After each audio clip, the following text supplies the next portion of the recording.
East Los Angeles has always been a battleground of identity, survival, and territorial pride. For decades, its neighborhoods have lived under the shadow of street gangs that became as embedded in the landscape as the freeways cutting through them. The Hazard Gang, known locally as Big Hazard, stood among the most entrenched, occupying a cluster of housing projects, alleys, and streets where loyalty and violence were woven into daily life. This environment created leaders, soldiers, and victims in a cycle that spanned generations. Rising quietly within this world was a young man named Manuel Larry Jackson, better known by the street moniker Cricket. His name would eventually echo across East LA, not because he was the loudest or the most visible, but because he became the kind of leader whose influence operated from the shadows. Cricket grew up in an area where the boundaries between normal life and the gang world were nearly invisible. For boys in neighborhoods like Hazard, gang affiliation was often less a choice and more an inevitability shaped by geography and social conditions. By adolescence, Jackson had already been exposed to the codes that governed street life: respect, retaliation, and the idea that violence was a legitimate currency. Yet even at a young age, those who knew him remarked that he carried himself differently. Calm, observant, strategic, traits that in the world he was growing up in marked him as someone destined to either rise high or fall hard. As he entered his teenage years, Jackson became increasingly involved with Big Hazard. The gang wasn't just a loose group of neighborhood youths. It was a structured, generational force with ties to some of the most feared criminal networks in California.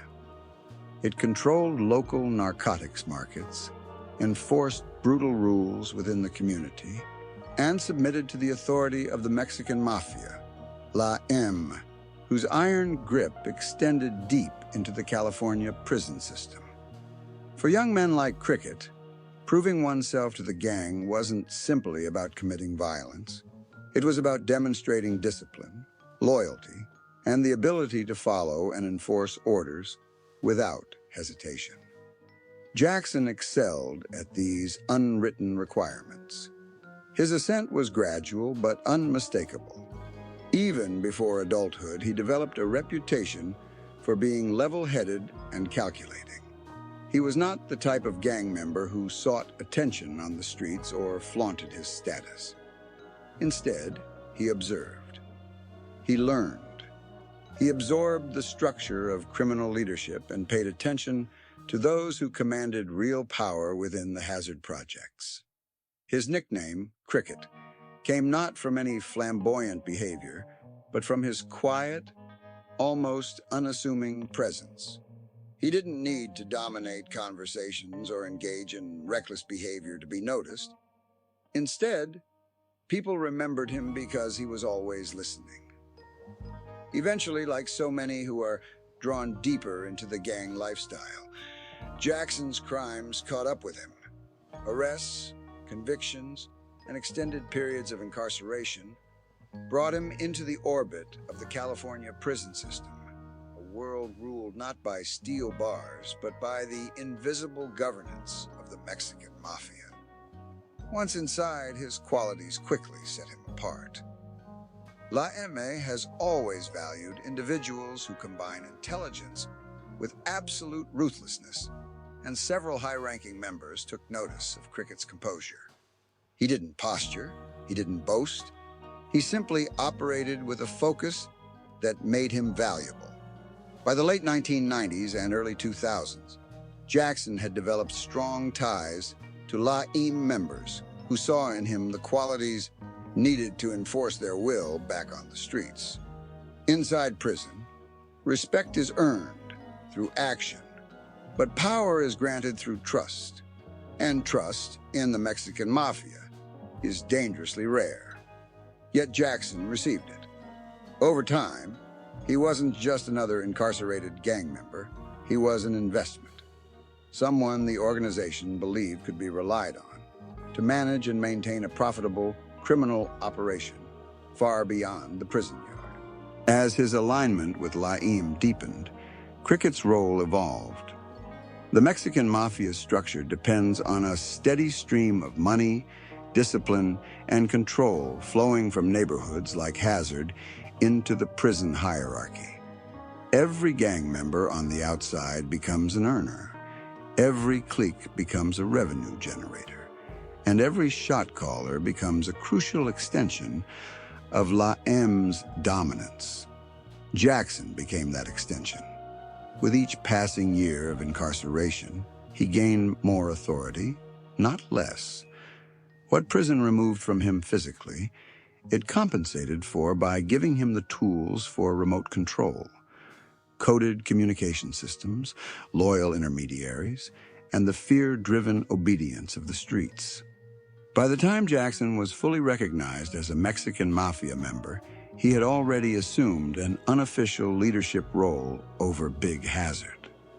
He didn't need to be physically present in East Los Angeles to command respect.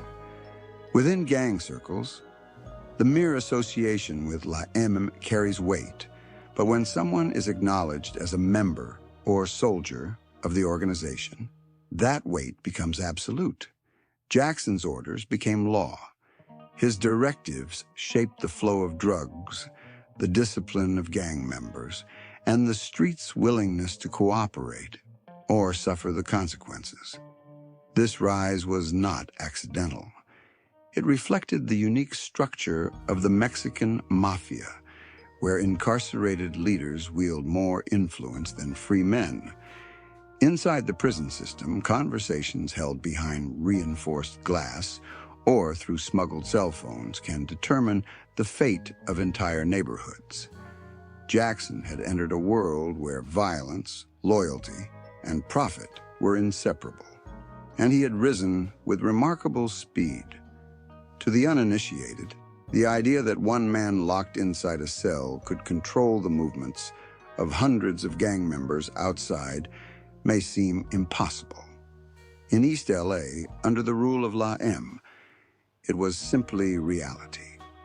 By the early 2000s, Cricket Jackson had transformed from a neighborhood gang member into a hidden power broker whose reach extended from federal prison into the heart of Hazard territory. He had become the quiet architect of countless street-level operations, drug trafficking, extortion, and violent enforcement, without ever needing to walk the streets himself. His reign was just beginning, and his decisions would soon reshape the criminal landscape of East Los Angeles in ways that would attract the full attention of federal authorities. By the time Manuel "Cricket" Jackson had fully aligned himself with the Mexican Mafia, the structure of power between prison and street had become deeply intertwined.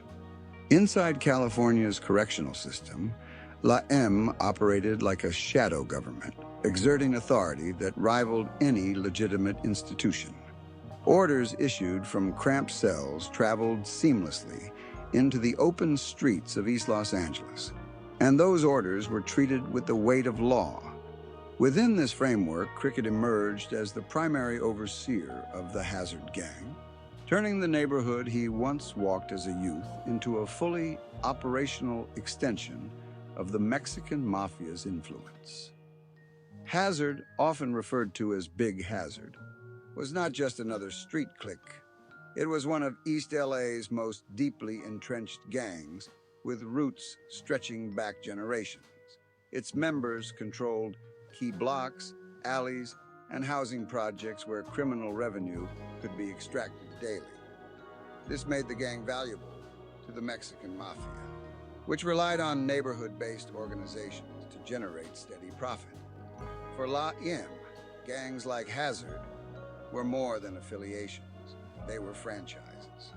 And under Cricket's direction, Hazard became a highly profitable one. From within prison, Jackson orchestrated operations through a network of trusted intermediaries.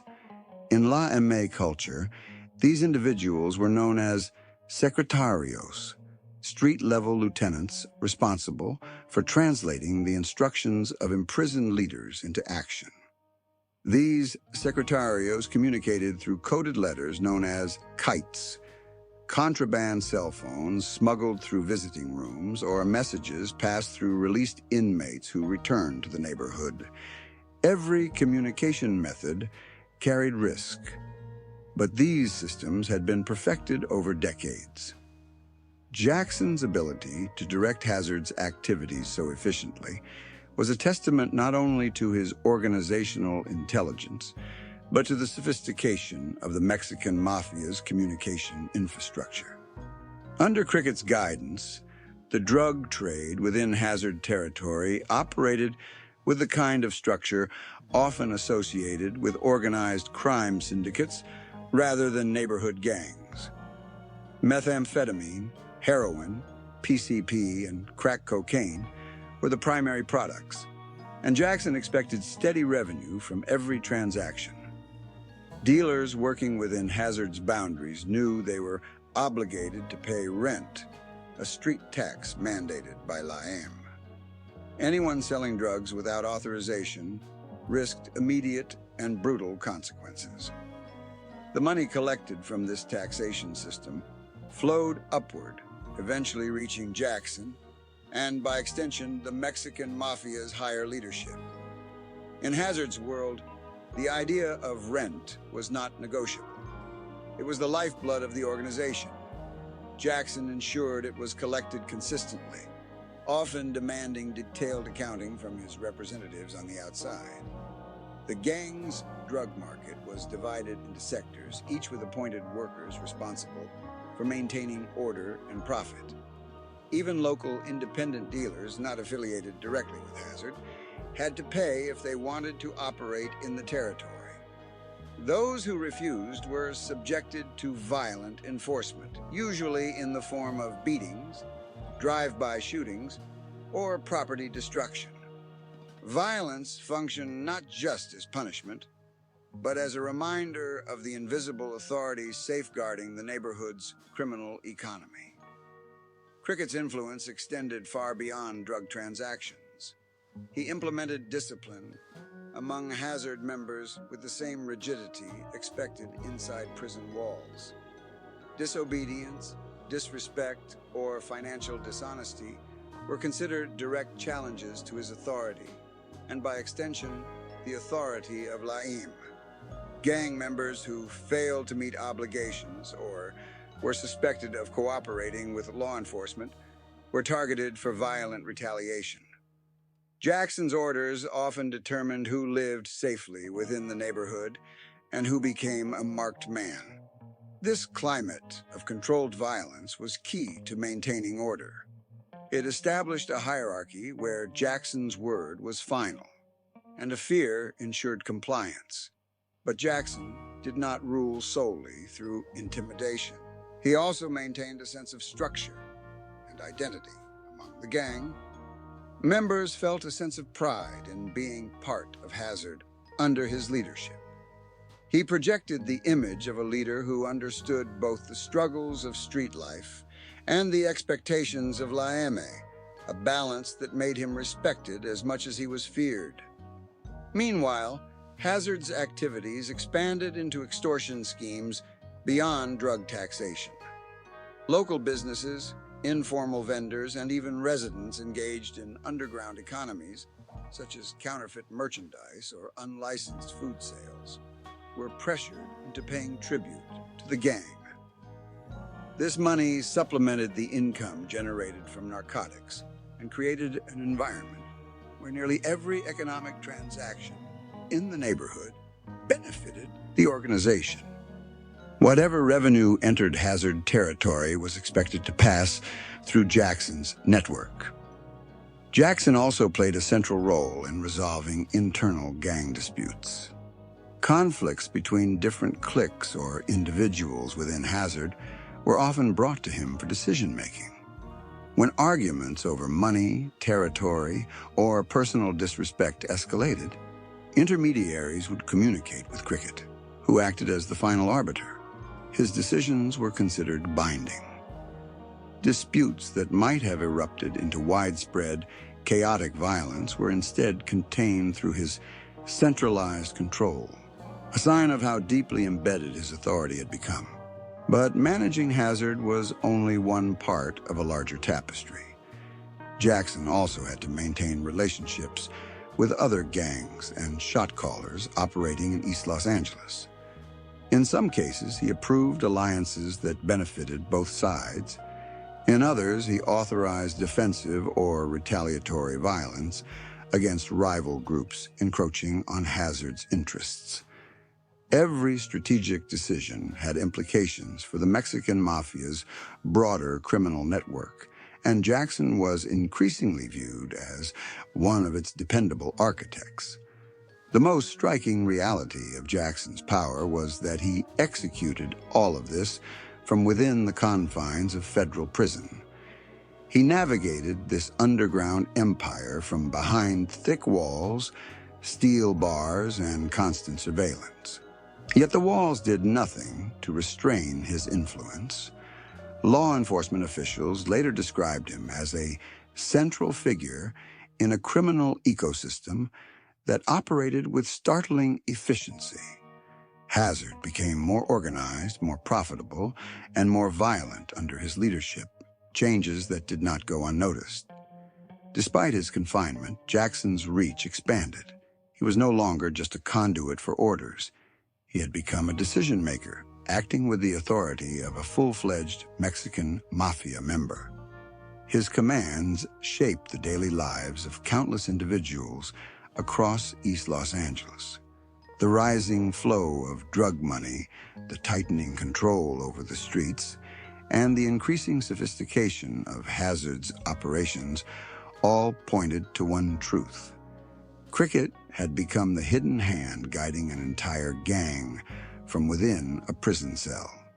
But power always attracts attention, from allies seeking protection, from enemies seeking opportunity, and most dangerously, from federal investigators determined to dismantle criminal empires. As Jackson's influence grew, so did the scrutiny. Quiet investigations, secret wiretaps, and mounting intelligence would soon converge, sending law enforcement on a path that would bring Cricket's hidden kingdom into the light. By the mid-2000s, Manuel "Cricket" Jackson's control over the Hazard gang had evolved into a fully developed criminal enterprise. What had once been a neighborhood gang engaged in sporadic violence and inconsistent drug dealing had transformed into a structured, profit-driven operation that fed the financial and political needs of the Mexican Mafia. Hazard members went from being loosely organized street soldiers to functioning as Cricket's workforce, a workforce that generated revenue, enforced discipline, and executed orders with the precision and brutality expected under Laim's rule. And because Jackson operated from within federal prison, every move he made relied on a complex network of loyalty, fear, and communication that allowed him to orchestrate violence and profit from behind steel bars. At the heart of the system was the drug trade. Hazard's territory became a competitive and tightly controlled marketplace for narcotics, with different corners and sectors managed by individuals appointed directly or indirectly by Cricket. Methamphetamine was the gang's most profitable product, cheap to produce, extremely addictive, and capable of generating rapid financial return. Heroin remained a constant source of income, especially among older addicts who had long been intertwined with the gang's presence. PCP and crack cocaine continued to circulate through the neighborhood, appealing to various customer bases.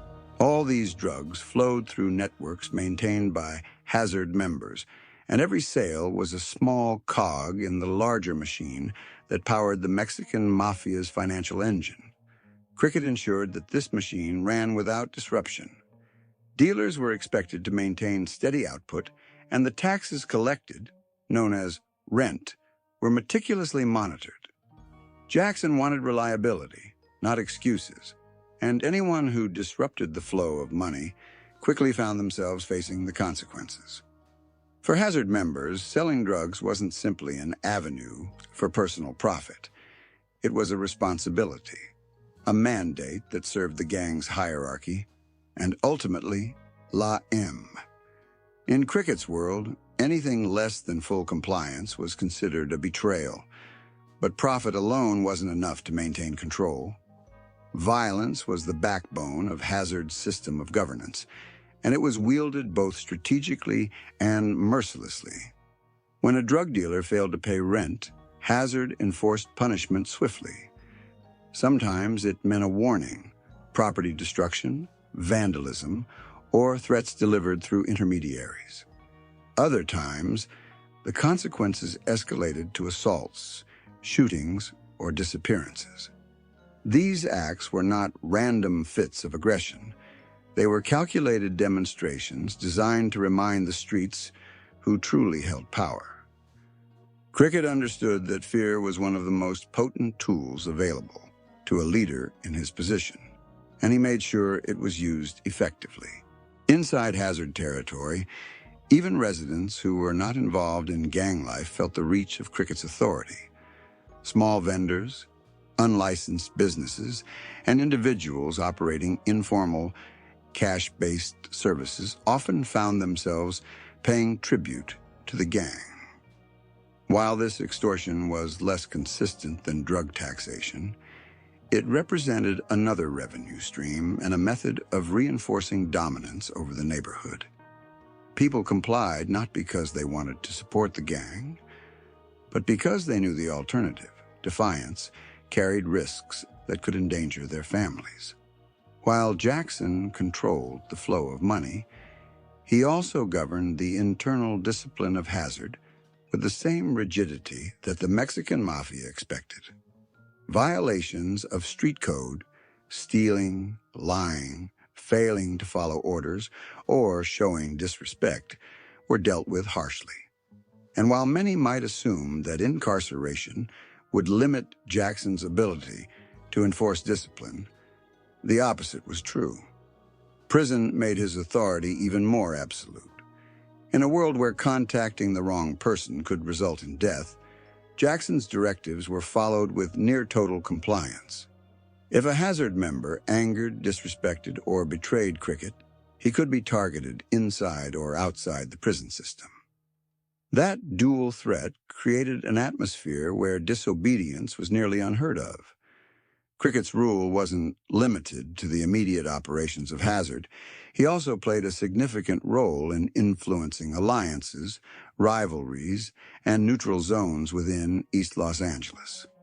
The Mexican Mafia had long maintained a system where different Hispanic gangs, though often rivals on the streets, operated under Laim's umbrella. Jackson's job was to ensure Hazard remained in line with these broader expectations. When conflicts arose with neighboring gangs, Cricket evaluated whether peace or war served the Mexican Mafia's interests. Sometimes he ordered restraint, believing the violence would disrupt profits. Other times, he sanctioned retaliation, recognizing that allowing disrespect to go unanswered could destabilize La M's authority across the region. These decisions rippled outward, shaping the pattern of violence and cooperation throughout East LA.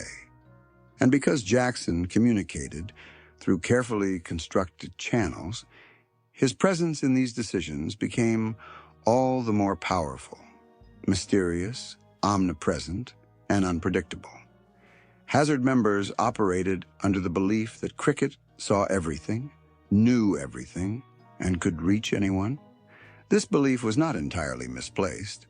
The Mexican Mafia's intelligence network inside prisons and on the streets was extensive, and Jackson, as a fully recognized member, benefited from that access. Despite the power and profit generated under Cricket's leadership, the increasingly organized and violent nature of Hazard's operations attracted the attention of federal investigators. Law enforcement agencies began noticing patterns, coordinated extortion, a structured drug market, and communication flow that led back to prison. Task forces studying the Mexican Mafia were already aware that incarcerated members wielded immense influence. But Jackson emerged as one of the key examples of how deeply entrenched that influence had become. Detectives and federal agents began compiling intelligence, surveillance footage, controlled narcotics purchases, and reports from informants embedded within Hazard's network. One of the most effective tools they employed was the interception of prison communications. Even when Jackson used coded language, the frequency, consistency, and content of contacts between him and Hazard made it increasingly clear that he was orchestrating a criminal enterprise from behind bars. Informants became crucial to the investigation. Some were low-ranking Hazard members who feared retaliation from the gang or were facing long prison sentences of their own. Others were individuals who had been victimized by the gang's extortion and sought any opportunity to escape its grip. Their stories painted a picture of an operation that functioned like a criminal corporation, with Cricket acting as both CEO and enforcer. The violence and intimidation methods used by Hazard only bolstered law enforcement's resolve. Each retaliatory act, each assault tied to unpaid rent or perceived disrespect, provided investigators with more evidence of the gang's organized nature. They documented shootings, robberies, and kidnappings that directly tied back to Jackson's authority, even if he never physically participated in the crimes.